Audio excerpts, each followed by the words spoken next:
Wendy. I'm so excited that you're here with me today. Today is Demonstrator Thursday. For those of you that aren't familiar, I am a Stampin' Up! Demonstrator and I have made a living doing something I love. And I have felt like it's about time for me to share some of the stuff that I've learned along the way to help other demonstrators. So if you're here today and you're watching this and you're not a demonstrator, or you have no interest in this video whatsoever, that's okay. I have lots of other videos that are nothing but crafty goodness. So you can click off of this one and go to one of those. There's a couple at the end of this video that are linked, and then there's some below the video that are linked as well. I have over 1,000 crafty videos, so there's plenty to choose from. If you're a demonstrator though, however, I am super excited that you are here and I am anxious to jump into today. So today we have questions.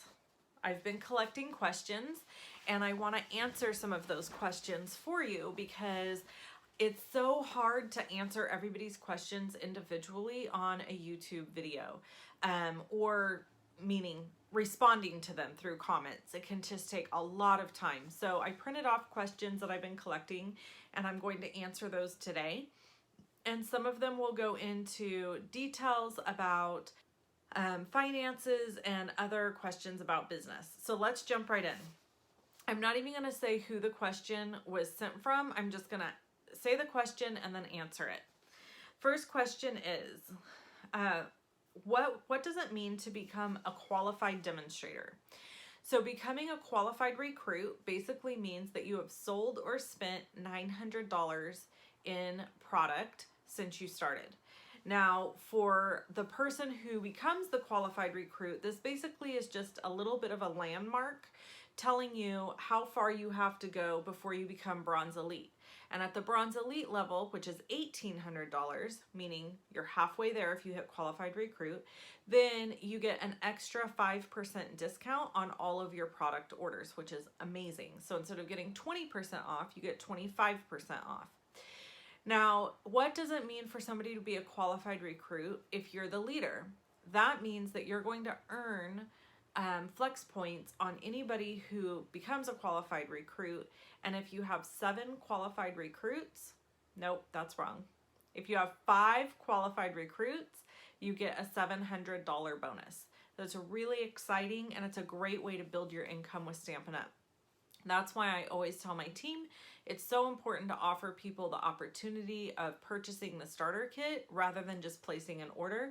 Because if they're ordering for themselves, it's a twofold benefit. They're going to benefit because they're getting the 20 to 25% discount, and you're going to benefit because they will eventually move up in the company and then you will receive bonuses associated with that, which means they're also going to have people under them doing the same thing. So it's really an awesome opportunity to make some cash. All right, next question. Platinum, I think. Yes, I am a platinum.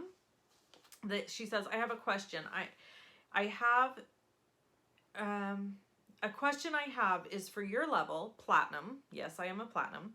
The required CSV or sales is $18,000 in 12 months.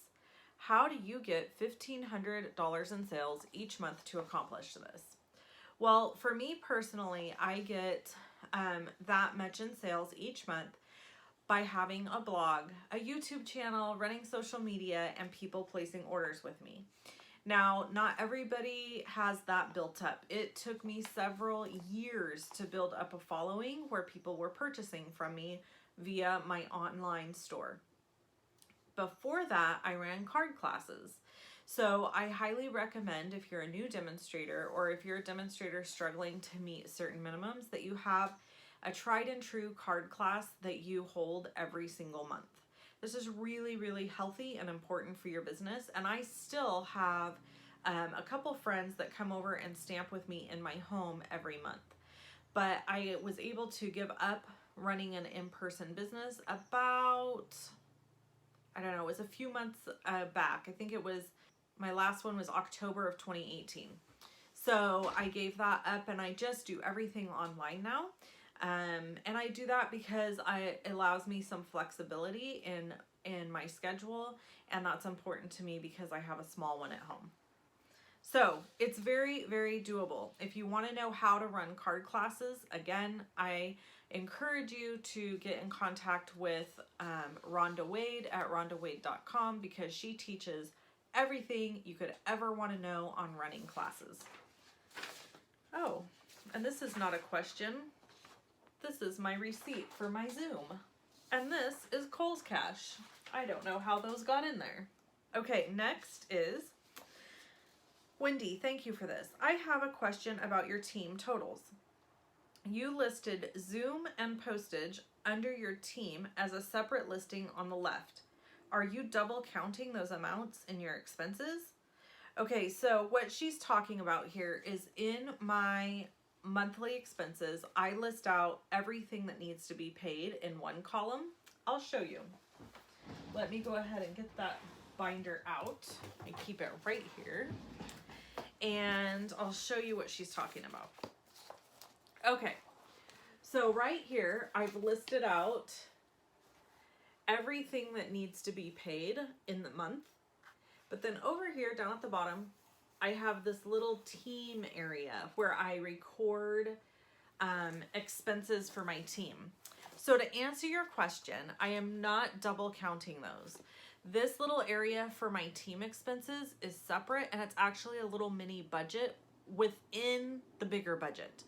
So the bigger budget on this page, whoops, I'm getting there. The big budget here is what's actually going out of my account. This is just accounting for these things. So I hope that that makes sense. They're not being counted twice. FYI, if you want to get your own business budget workbook, the link is below in the video. Okay, next up. Next question. Okay. Do you ever order from Stampin' Up with cash? I don't really know what that means. I use my debit card, which directly comes out of my bank account. So that's as close to cash as I can get, if that's what you're asking. I don't use a credit card. I use my debit card, which connects to my bank account, or I actually have them debit it directly from my bank account because that's another option as well. Should I distinguish instant income earned from customer versus instant income, which is basically a discount on my orders? If yes, how do I do that on your worksheet? So actually, instant income is not listed. If you pull up your reports within Stampin' Up, it will show you the breakdown under your commission. So if you go to additional reports, it's there. And it will show you what's your instant income and what you purchased with a demonstrator discount. That is not income. Your discount is not income. It is a discount. So you should never be recording that as income. So I'm hoping that you are not doing that. Okay. Next question. How many hours do you put into your business weekly? Also, would love to know what things you do that have the most profit. Classes, direct sales. Okay. So from a profit perspective, the most profit that I get is when somebody just places an order with me, because I'm not having to do anything in exchange besides my YouTube videos and all the work I do and my blogging and all that. I'm not having to send them anything or do anything directly. So when I just get an order into my online store, that's like really awesome. When I do a class, I'm also profiting, but there's a little bit more work involved, right? I have to cut the kits, I have to ship stuff, I have to keep things organized. So there's a little bit more that goes into that. As far as how many hours I work in my business, I work Monday through Friday, and Mondays I work 9 a.m. to 4:30. Tuesdays I work 9 a.m. to sometimes 5:30 or 6. Wednesdays I work 9 a.m. to 4. Thursdays I work 9 a.m. to 4. And Fridays I work 9 a.m. to noon. So I have a half day on Fridays. Now, that is my skeleton schedule. Does it always exactly happen that way? No. If I have an emergency, or if I have something, family or a friend or my daughter has a need or something come up during the week, during my normal business hours, there are times that I will take time for them, but then maybe that evening I will work. On average, I probably work somewhere between 35 and 50 hours a week. Totally depends on what's going on. If there's super busy time, like we've got coming up with new catalogs and my PJ paper party and stuff like that, I'm gonna work way more hours. If things are kind of just in a normal rhythm, there's no new catalog or anything like that, it could be a 35-hour week. So it fluctuates. Just like my income fluctuates. So my work hours fluctuate. And something that I can't really put a number on is the flexibility in my schedule. So I'm recording this video before it releases, obviously. And the day that I'm recording this was actually a little bit of a tough day for me. I have some back problems from an accident that I was in 2007. And if you follow me on my Instagram stories, you probably know about it because I posted about it there. And if you don't follow me on Instagram, please do, because I do stories and they're really fun. So, and the link is below in the video. So anyway, I have some back problems, and when those flare up because of my workouts or whatever, then there's days that I can't work the way I normally would work. I have to take more time off. I have to lay down some throughout the day and things like that. And so when those things happen, that day I might not work as much, but maybe that evening I sit with my laptop while I'm watching TV with my husband or something, and I get stuff done on my laptop. So things like that happen. And I can't really put a price tag on the flexibility of this job. It's so incredible to have such flexibility. But I do work, and I work really hard. And so when I am working, I'm dedicated and I'm working hard. And then when I'm not working, I'm really focused on family and whatever else I'm doing. And I try not to be plugged into work all the time. I hope that makes sense. And the weekends are mine. I don't work on the weekends. Unless that's not always true either. But for the most part, I don't. Okay. Let's see. Oh, okay. So Rachel asked, how often do you send emails? So, she asked a few questions. What is the financial benefit from pinning to Pinterest? And how often do I send emails? Once a week. I send an email once a week. Okay, so I send emails once a week because I want to stay in contact with my customers, and I want to let them know what's going on with Stampin' Up. She is asking also, like, what do you say to not always seem like you're asking people to buy stuff? So here's the hard thing. There are times where it definitely feels like all I'm saying is buy, order, last chance this, last chance that. And it can get really tiring for me too. So I just try to break it up. And my rule of thumb is to try to give in a few emails and then ask in a couple emails. So that means I give something free, or I share a tutorial I've recently done for free, like my YouTube videos. I share information, and then there might be a time or two that I ask them to buy, and then I go back to sharing. Honestly, I share and give way more than I ask. I have three free videos every week up on my blog that are tutorials on how to make something or how to do something with crafting and stamping. And so when I do ask for an order or to sign up for something or something like that, generally speaking, I don't get a lot of kickback. So I hope that helps. And then Pinterest. So when you say what are the financial benefits from Pinterest, I'm not exactly sure what you're asking there. Ultimately, the financial benefit to doing anything that we do online is getting people sent to our blogs and sent to our online stores. So when I'm pinning to Pinterest, I'm not necessarily thinking about the financial benefit. I'm actually more thinking about sharing it with people so that they can see what it is that I'm doing. And then if there's financial benefit out of that, I think it's a blessing, but I'm not really sharing with that in mind, if that makes sense. So I think you just have to have a spirit of giving and a spirit of sharing, and then that always will come back to you tenfold. That's what I have found. Okay.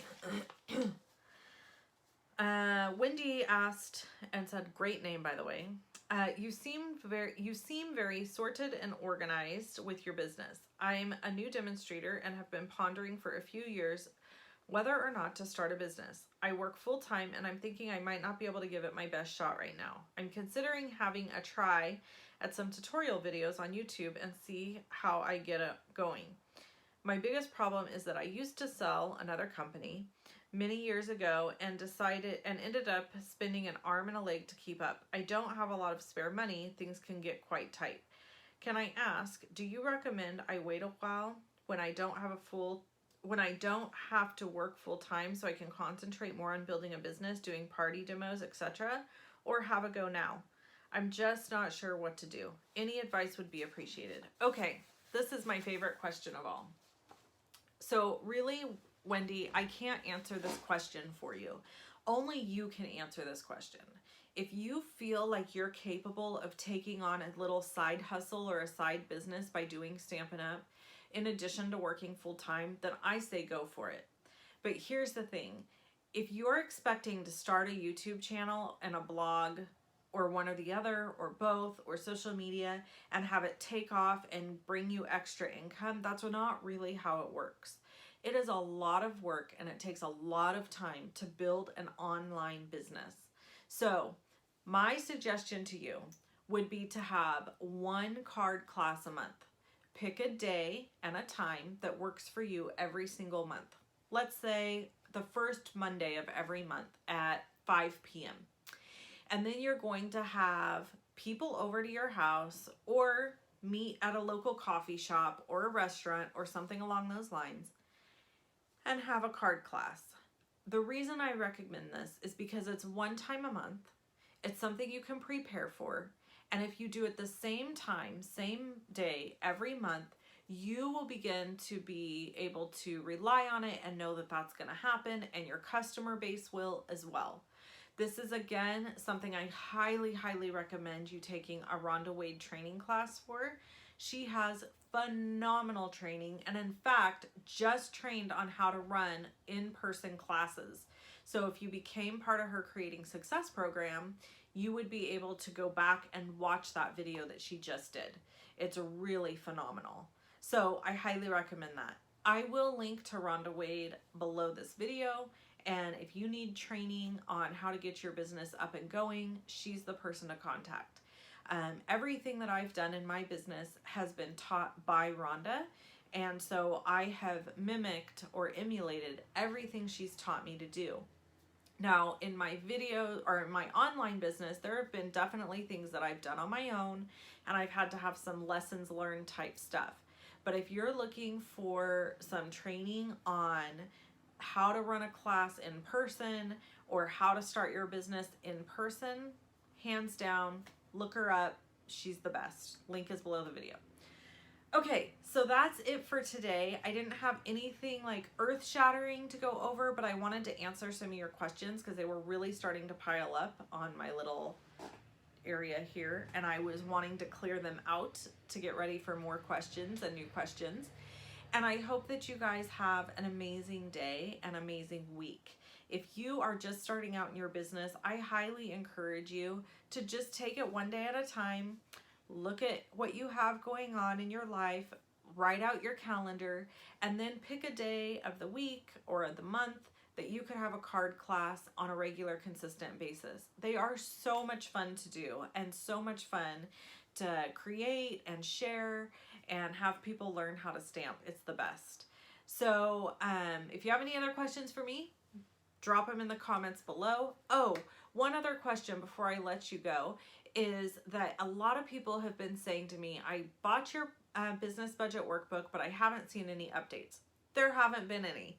So don't stress out and worry about it.